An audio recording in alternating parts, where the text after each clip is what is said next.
Silakan dok. Kenalkan, saya Dr. Ani dari Bekasi. Saya akan menceritakan tentang kehebatan transfer faktor terhadap virus COVID-19 ini pada masa pandemik ini. Nah, saya mengenal transfer faktor itu dari upline saya, Ibu Nuril Ingrid, pada bulan Februari tahun 2020. Saya minum transfer faktor ini karena saya ada kelainan yaitu sakit jantung. Saya berpikir saya mau sehat, keluarga saya pun harus sehat. Sehingga baik seisi rumah, sopir, pembantu pun saya beri transfer faktor. Kemudian karena saya sebagai dokter, saya bekerja di salah satu rumah sakit dan bagian medical check up. Pada tanggal 31 Agustus, saya menemukan salah seorang yang medical check up, rapid testnya reaktif. Kemudian saya bingung. Nah, saya lapor ke pihak manajemen. Dan manajemen kemudian ambil sikap, saya bersama dengan perawat saya dilakukan pemeriksaan untuk antisipasi terhadap COVID-19 ini. Kami dilakukan rapid test, pemeriksaan lab, dan juga pemeriksaan swab. Nah, kemudian pada tanggal 2 September, hasilnya ternyata hasil lab normal semua. Hasil ronsen hanya sedikit peningkatan bronkofaskular.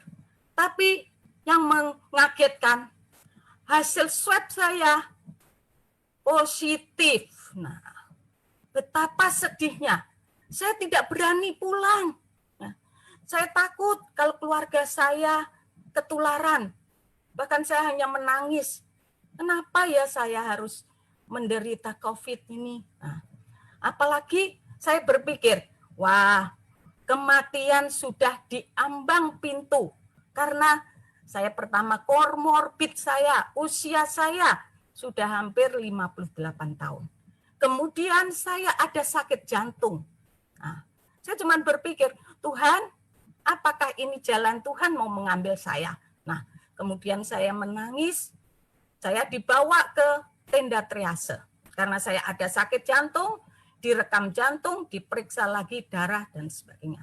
Kemudian sama dokter penanggung jawab pasien, saya diberi obat.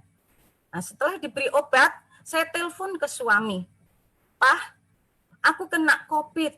Nah, saya berpikir, aku mau tinggal di Wisma Atlet aja. Karena aku nggak mau nulari keluarga.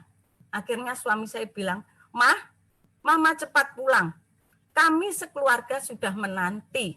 Nah, kemudian sopir pun disuruh menjemput saya.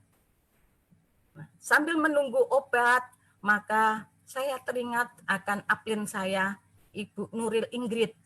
Kemudian saya nelpon dan dia memberi semangat. Dok, tetap minum transfer faktor. Jadi pertama, transfer faktor 3 kali 2. Transfer faktor plus 2 kali 2 dan vitamin 2 kali 2. Oke, terima kasih Mbak Nuril.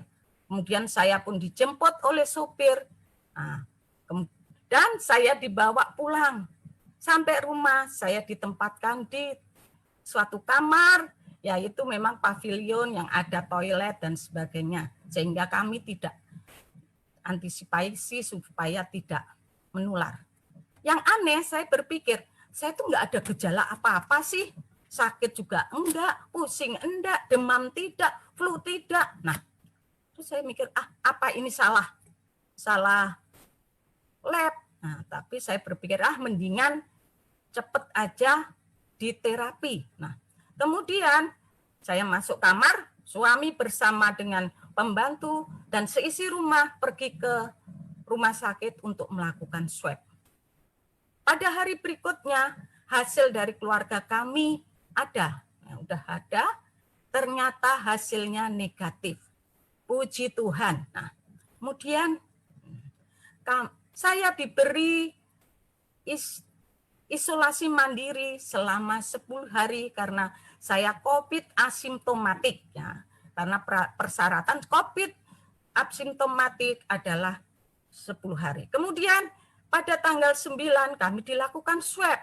Nah, tanggal 11 hasilnya tetap positif. Betapa sedihnya saya. Saya udah nangis dan akhirnya saya minta untuk dilakukan isolasi lagi, tapi dokter mengatakan, tidak, dokter Ani sudah nggak infeksius, karena PCR saya 35,41. Nah, kemudian dokter malah memberikan harus bekerja. Akhirnya saya pun bekerja. Nah, kemudian berikutnya saya manajemen pengen tahu, saya itu sebenarnya yang awal itu swabnya CT-nya berapa? Ternyata 31,97. Menurut hasil lab itu adalah aman buat penderita COVID. Batas aman 29. Nah, kemudian pada tanggal 16 saya melakukan swab itu tanpa izin dokter penanggung jawab. Nah, tanggal 19 hasilnya ada. Saya mendapatkan hasil negatif. Terima kasih, puji Tuhan. Di saat ulang tahun saya, Tuhan memberikan hadiah yang terindah buat saya, hasil swab negatif. Nah, dari sini saya menghimbau dari cerita ini, mari kita jangan ragu-ragu untuk minum transfer faktor. Karena transfer faktor adalah molekul yang pintar, yang dapat mendeteksi benda asing yang datang. Sehingga dengan demikian benda asing itu dilumpuhkan dan tidak akan berdaya untuk melakukan infeksi terhadap tubuh saya. Sehingga dari awal saya sebenarnya tidak infeksi dan tidak menular. Terima kasih transfer faktor, terima kasih Mbak Nuril, juga terima kasih Bu Ratu yang selalu memberikan semangat kepada